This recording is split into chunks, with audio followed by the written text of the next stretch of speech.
CM Chandrababu పుట్టినరోజు సందర్భంగా గోశాల మద్దూరు రోడ్డుకు కృష్ణా జిల్లా పెనమలూరు ఎమ్మెల్యే బోడే ప్రసాద్ శంకుస్థాపన చేశారు. 15 ఏళ్ల నాటి ప్రజల కలను సాకారం చేసినందుకు సంతోషంగా ఉందన్నారు.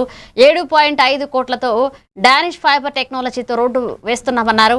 తనను విమర్శించే వాళ్లకు అభివృద్ధితో సమాధానం చెప్తానన్నారు.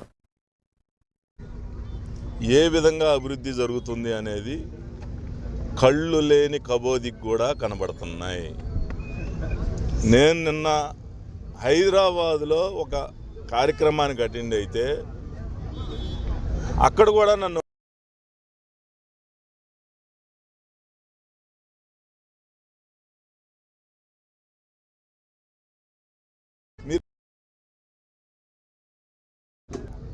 ఎక్కడ ఏ ఒక్క రూపాయి దొరికినా ప్రైవేటు సహకారం కూడా తీసుకొని రోడ్లు అభివృద్ధి చేస్తూ ఉన్నా.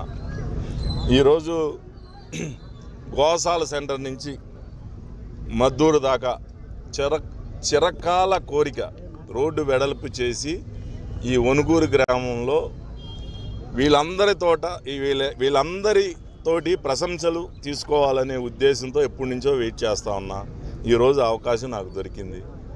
తప్పకుండా మంచి రోడ్డుగా అభివృద్ధి చేస్తున్నా. డ్రైనేజీకి పెడతా ఉన్నా. గతంలో కూడా 3.5 కోట్ల రూపాయలు, 1 కోటి రూపాయలు చెరువు ఖర్చు పెట్టాం. 3.5 కోట్ల రూపాయలు వణుకూరులో ఎస్సీ కాలనీలో కేవలం డ్రైనేజీల కోసం 3.5 కోట్ల రూపాయలు తీసుకొచ్చా. ప్రభుత్వం మారుతుందో అప్పుడు 1.5 కోటి దాకా ఖర్చు పెట్టగలిగా, మిగిలిన 2 కోట్లు వృధా అయిపోయింది. దీనికి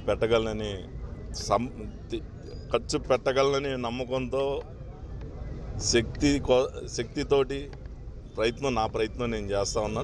డెఫినెట్గా సాధించి తీరుతాను. అక్రమమైన